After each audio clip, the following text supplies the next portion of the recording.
Okay,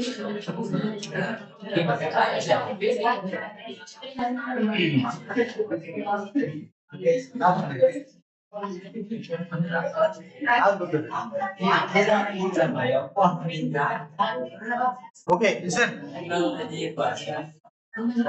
Hey, last question. Listen. The example sum 1.34. Investigate for what values of lambda and mu of the system of equations x plus 2y plus z equal to 7, x plus y plus lambda z which is equal to mu. Third equation x plus 3y minus 5z equal to 5. So இந்த क्वेश्चनல என்ன கேக்குறாங்க அப்படிங்கறத already பார்த்தோம். என்ன கேக்குறாங்க? lambda mu belongs to a real number. So அந்த real numberல lambdaவுக்கு muவுக்கு நம்ம என்னென்ன நம்பர்ஸ் கொடுத்தோம்னா அந்த 3 types of solution கிடைக்கும். Unique solution, no solution, another one many solutions. So இந்த மாதிரி எப்போ கிடைக்கும் அப்படிங்கறத நம்ம செக் பண்றோம். 5z. Okay. Yes. சரிமா. As usual 3 steps common. Step number 1, we should write ax equal to b form. 1 2 1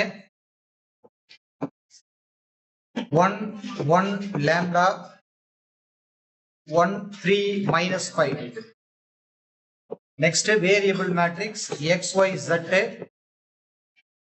Next constant matrix 7 mu and 5 in the மாதிரி. So step number 2, augmented matrix.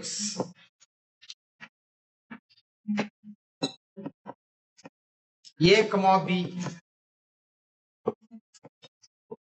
This is equal to 1 2 1 7 1 1 lambda and mu 1 3 minus 5 and plus 5. So இந்த மாதிரி இதெல்லாம் நம்ம already பார்த்தோம். Next row operation use பண்றோம். என்ன formation கொண்டு வரணும்? எக்லான் ஃபார்முக்கு இத கன்வர்ட் பண்றோம். சரி. So the next the equivalent matrix. First row as usual. So R2 தான் ஒரு சேஞ்சஸ் வேணும். என்ன சேஞ்ச் அது? இந்த 1 நமக்கு 0 ஆகணும். என்ன பண்ணுவோம்? R2 minus R1. ஏனா இங்கேயும் 1 தான் இருக்கு, 1 தான் இருக்கு. ஜஸ்ட் சப்ட்ராக்ட் பண்ணா போதும். எங்க இருந்து எதை சப்ட்ராக்ட் பண்ணாலும் 0 ஆயிடும். டிட்டர்மினன்ட்டா இருந்தா தான் R2 implies or R2 goes to எழுதுனா first R2 எழுதணும். மேட்ரிக்ஸ்ல அப்படி ஒண்ணும் கிடையாது. R2 goes to R1 minus R1 கூட எழுதலாம். அதனால எதுவும் சேஞ்ச் ஆகாது. அதே ஃப்ளோவா இருக்கணும்ன்றதுக்காக ஒரே மாதிரி இருக்கும். சரியா? Okay. 1 minus 1 0, 1 minus 2 minus 1, lambda minus 1, so lambda minus 1, mu minus 7, mu minus 7 தான். அதெல்லாம் எதுவும் சேஞ்ச் கிடையாது. Next again R3 goes to இங்கே 1 தான் இருக்கு, 1 தான் இருக்கு. என்ன நடக்கும்? R3 minus R1.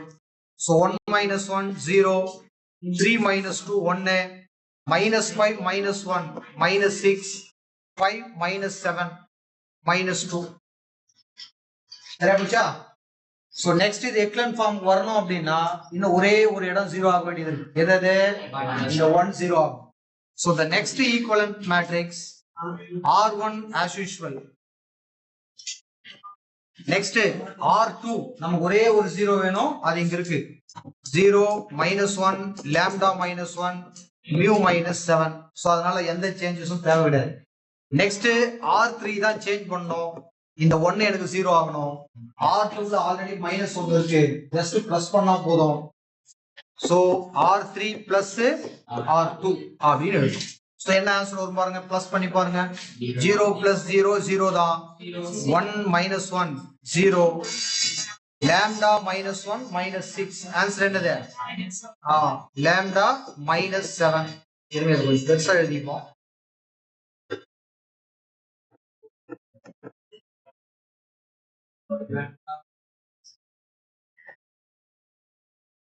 So R3 goes to R3 plus R2. Okay. So lambda minus 1 minus 6 நம்பரோட ஆட் பண்ணுவோம். So என்ன ஆன்சர் வரும்? lambda minus 7. ஏன்னா இதை வச்சு தான் ஆன்சர் சொல்லுவோம். So clear-ஆ இருக்கணும். நெக்ஸ்ட் பாருங்க, இந்த two terms minus 7 minus 2. So mu minus 9. So this is the last equivalent matrix A, B. இப்போ இது எக்கன் ஃபார்ம்ல இருக்குது. ரேங்க் கேட்டோம்னா இப்போதைக்கு ரேங்க் நம்மளால சொல்ல முடியும். பட் ஆனா இந்த வேல்யூஸை டிபெண்ட் பண்ணி தான் அதோட ரேங்க் இருக்கும். லாம்டாவோட வேல்யூ மியூவோட வேல்யூ டிபெண்ட் பண்ணி தான் இதோட ரேங்க் நம்ம சொல்லணும். புரியுதமா? சோ இப்போ அவங்க கேட்டிருக்கிற கொஸ்டின், லாம்டாவுக்கும் மியூவுக்கும் நம்ம என்ன நம்பர் கொடுத்தோம்னா, என்ன நம்பரை சஜஸ்ட் பண்ணோம்னா நோ சொல்யூஷன் வரும், எப்போ வந்து யூனிக் சொல்யூஷன் வரும், எப்போ வந்து மினி சொல்யூஷன் வரும் அப்படின்னு கேட்டிருக்காங்க. சோ எப்பவுமே நீங்க வந்து அந்த மினி சொல்யூஷனை ஃபர்ஸ்ட் எழுதுனீங்கன்னா கொஞ்சம் ஈஸியா இருக்கும். எப்பவுமே சம் எழுதும்போது சோ மெனி சொல்யூஷன் அப்படின்னா நம்ம ஈஸியா டிசைட் பண்ண முடியும். எனக்கு இந்த இடமும் ஜீரோ ஆகணும், இந்த இடமும் என்ன ஆகணும், ஜீரோ ஆகணும். ஏன்? அந்த நம்பர் ஆஃப் அன்னோன்ஸ் விட, அதாவது rank of A and A comma B less than number of அன்னோன்ஸா இருந்ததுன்னா நம்ம என்ன சொல்லலாம், ஆன்சர் இன்ஃபைனைட்லி மெனி சொல்யூஷன் சொல்லலாம். சோ அதனால இது ஜீரோ ஆகணும்னா என்ன நம்பர் கொடுக்கணும், ஈஸியா கண்டுபிடிச்சிடலாம். அதனாலதான் ஃபர்ஸ்ட் ஆப்ஷன் அதுக்கு போறோம். மீனிங் புரியுதா? சோ அதனால அதை எழுதலாம். இப்போ it is in the echelon form எழுதியாச்சு. எக்ஸாம்ல இது வரைக்குமே 2 மார்க் தான் நமக்கு. சோ இதுக்கப்புறம் எழுத போற அந்த 3 கேசஸ், ஒவ்வொரு கேசஸ்க்கும் ஒரு மார்க் கொடுப்பாங்க. சரியாம சொல்றது? அதுல ஃபர்ஸ்ட் பாருங்க, அங்க இருக்கிற மாதிரி ஆர்டரா எழுதலாம், அங்க இருக்கிற மாதிரி எழுதலாம். கேஸ் 3 ஆக்சுவலி சரியா? அங்க அதான் கொடுத்துருக்காங்க. ஃபர்ஸ்ட் இன்ஃபைனைட்லி மெனி சொல்யூஷன் எங்க இருக்குது அப்படின்னா கேஸ் 3 இருக்கு. சோ கேஸ் 3 போடலாம், 1 2 3 எழுதலாம். சரி, இப்போ எனக்கு நீங்க சொல்லுங்க, எப்போ நமக்கு அந்த இன்ஃபைனைட்லி மெனி சொல்யூஷன் வரும் அப்படின்னா இந்த கன்க்ளூஷனை கரெக்டா எழுதணும். If lambda equal to 7 and mu equal to 9 எழுதுனா என்ன நடக்கும்? ஒண்ணும் இல்ல, உங்களுக்கு எக்ஸாம்ல டவுட்டா இருந்தா இந்த வேல்யூஸ் அங்க எடுத்து போயிட்டு அப்ளை பண்ணு, என்ன நடக்குதுன்னு பாரு. அப்ப நீங்க ஈஸியா வந்து அந்த ரேங்க் எல்லாம் எழுத முடியும். இப்படி இருக்கு லாஸ்ட் ஈக்குவலன்ட் மேட்ரிக்ஸ் 1 2 1 7. செகண்ட் ரோல 0 -1, lambda equal to 7, அப்ப 7 - 1 6, mu equal to 9, 9 - 7 2. இங்க 7ம் 9ம் கொடுத்தா ஆன்சர் என்ன ஆயிடும்? 0 ஆயிடும் மொத்தமா. இப்போ இந்த மாதிரி வந்து நிக்கும் அந்த லாஸ்ட் ஈக்குவலன்ட் மேட்ரிக்ஸ் இந்த மாதிரி ஃபார்ம். இதுக்கு என்ன rank of A comma B? 2. Rank of A என்னது? 2. யூசுவலா நம்ம என்ன ஆன்சர் சொல்லுவோம்? Infinitely many solution. அதான் இங்க எழுதணும். சரியா? அத கொஞ்சம் கரெக்டா அந்த மாதிரி எழுதணும். If lambda equal to 7 and mu equal to 9, then இதனால என்ன நடக்குது? then rank of a comma b equal to rank of a. ரெண்டும் ஈக்குவல் ஆகுது. எதுக்கு ஈக்குவல் ஆகுதுன்னா this is equal to என்னது? 2. rank of a comma b, a ஓட rank 2 க்கு ஈக்குவல் ஆகும். this is less than 3. actually இங்க 3ங்கிறது என்னது? number of unknowns. சரியா? Number of unknowns. சோ இந்த மாதிரி இருந்தா நீங்க என்ன ஆன்சர் எழுதுவீங்களோ அதை எழுதா. புரியுதா? So then rank of a comma b equal to rank of a equal to 2, that is less than 3. therefore given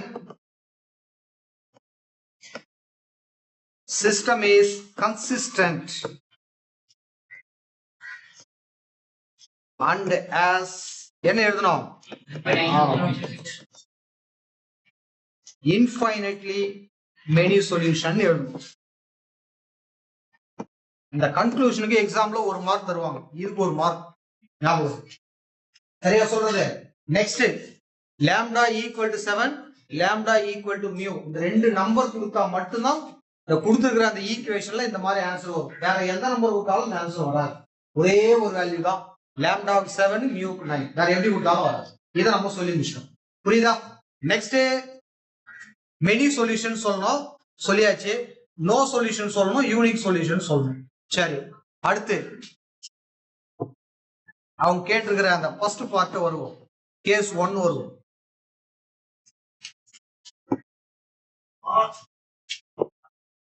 பாருங்க, கேஸ் 1ல நோ சொல்யூஷன் எழுதுவோம். நோ சொல்யூஷன் எப்ப நடக்கும்? No solution rank of a comma b not equal to rank of. Okay, இத create பண்றது நம்ம என்ன செய்யணும் அப்படின்னு பார்க்க போறோம். இதே மாதிரி தான் if இங்க lambda equal to 7 mu equal to 9 னு கொடுத்தேன். இப்போ எதனா ஒரு நம்பரை நம்ம கொடுக்க கூடாது, அவ்வளவுதான்.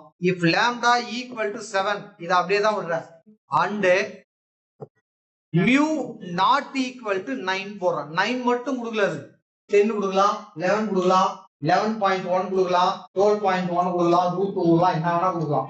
ஆனா ஒரே ஒரு நம்பர் மட்டும் கொடுக்குறாரு, எது? 9. அப்படி கொடுக்கலனா 9 மட்டும் அந்த இடத்துல கொடுக்கலனா கண்டிப்பா இந்த இடம் என்ன ஆகாது, நமக்கு 0 ஆகல. இந்த இடம் 0 ஆகல அப்படின்னாவே a, b யோட ரேங்க் என்னவா தான் இருக்கும்? 3 கண்டிப்பா இருக்கும். சரியாமா? ஆனா நான் லாம்டாவோட வேல்யூ என்ன கொடுத்துருக்கேன்? 7. 100% இது 0 ஆயிடும். அப்ப இந்த ஈக்குவலன்ட் மேட்ரிக்ஸ் எப்படி இருக்கு எனக்கு சொல்லுங்க பார்க்கலாம்.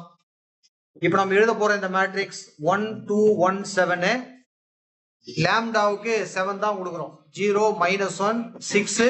இப்போ ஒருவேளை மியூக்கு நாட் ஈக்குவல் டு 9 ஒரு 10 கொடுக்குறோம்னு வச்சுப்போம். அப்ப இங்க 10 - 7 3 வரும். இங்க 0 0 0 1 வரும். இந்த மாதிரி வந்து நிற்கும் கடைசியா இருக்கிற ஈக்குவலன்ட் மேட்ரிக்ஸ். உங்க எக்ஸாம்ல டவுட் வந்தா அந்த வேல்யூஸை சப்ஸ்டிட்யூட் பண்ணி ரெடி பண்ணிக்கணும், அப்பதான் தப்பு இல்லாம எழுத முடியும். இப்போ எனக்கு நீங்க சொல்லுங்க, a, b க்கு என்ன ரேங்க்? அதுல 3. a க்கு என்ன ரேங்க்? 2. இந்த கடைசி காலம் விட்டுட்டு பார்த்தோம்னா இதான் a. அப்ப நம்ம இங்க எழுதுறோம் then rank of a, b equal to எவ்வளவு? முதல்ல எவ்வளவுன்னு எழுதுங்க. rank of a, b equal to 3 and rank of a எவ்வளவு? Answer 2. that is or therefore rank of a, b not equal to rank of a. இந்த மாதிரி கிடைக்கும். சரியாமா? இல்ல that is rank of a, b not equal to rank of a. இப்போ நம்ம வழக்கமா தெரிஞ்ச answer எழுத வேண்டியதுதான். therefore என்ன எழுத போறோம்? given system is என்ன எழுதணும்? inconsistent and has no solution. இதுக்கு எக்ஸாம்பிள் ஒரு மார்க், இத கரெக்டா எழுதிருக்கணும். இதுக்கு ஒரு மார்க், இதுக்கு ஒரு மார்க், அது வரைக்கும் 2 மார்க் தான் எக்ஸாம்பிள். நெக்ஸ்ட் லாஸ்ட் பாருங்க. சோ செகண்ட் கேஸ் நம்மள கேக்குறது என்ன கேட்டாங்க? யூனிக் சொல்யூஷன் கேட்டாங்க. யூனிக் சொல்யூஷன் அப்படின்னா எப்படி இருக்கணும்? a, b யோட ரேங்க்கோ a ஓட ரேங்க்கோ ஈக்குவலா இருக்கணும். நம்பர் ஆஃப் அன்னோன்ஸ்க்கு அது ஈக்குவலா இருக்கும். சரியா? அப்ப இப்படி எழுதலாம் பாருங்க. if lambda not equal to 7 அப்படினாவே இந்த இடம் நம்பர் ஆயிடுச்சு. இந்த இடம் நம்பர் ஆயிடுச்சுன்னா அதுக்கு அடுத்த நம்பர் பத்தி நம்ம யோசிக்க வேண்டியதே இல்ல. ஏன்னா a, b யோட ரேங்க்கும் a ஓட ரேங்க்கும் ஒரு நம்பர்னா இங்க இருக்குதுன்னா ஆட்டோமேட்டிக்கா என்ன ஆயிடாது? 3 ஆயிடும். அதனாலதான் lambda not equal to 7 and அதுக்கு அடுத்து this mu belongs to any number. அதுக்கு பேர் தான் என்னது? ரியல் நம்பர் அப்படின்னு போகும். so mu belongs to r. கரெக்டா எழுதணும். mu belongs to r எழுதிட்டு then இதனால என்ன நடக்குது? rank of a, b equal to rank of a equal to என்ன ஆயிடாது? 3 ன்னு வரும். புரியுதா? lambda not equal to 7 ஒரு 8 ன்னு இந்த இடத்துல கொடுத்தாவே 8 - 7 1 நம்பர். அதுக்கு அடுத்த நம்பர் நான் பார்க்க வேண்டியதே இல்ல. a, b ல இது இருக்கும், a ல இந்த நம்பர் இருக்கும். கண்டிப்பா ரேங்க் 3 மெயின்டைன் ஆகும். கரெக்ட்டா? புரியுதா? என்ன டவுட் இருக்கா? மெசேஜ் காட்டுவா அந்த பக்கம். ஓகே. சோ அப்போ if lambda not equal to 7 and mu belongs to r, then rank of a, b equal to rank of a equal to 3. That means number of unknowns. Therefore என்ன எழுதணும் இப்போ? given system is consistent and has என்னது? unique solution. இந்த மாதிரி எழுதணும். இதுல எங்க mistake ஆனாலும் மார்க் குறையும். இப்ப இங்க எதனா நம்பர் மாத்தி போட்டிருக்கிற, இது வேற மாதிரி ஆன்சர் எழுதிருக்கிறேன்னா ஒரு மார்க் கண்டிப்பா கட் பண்ணி. என்னடா கோபம் கவுனி. சரி ஓகே, இன்னொரு சம் பார்த்துடலாமா? சரிங்களா, இது எழுதுங்க, எழுதி முடிச்சுக்கலாம்.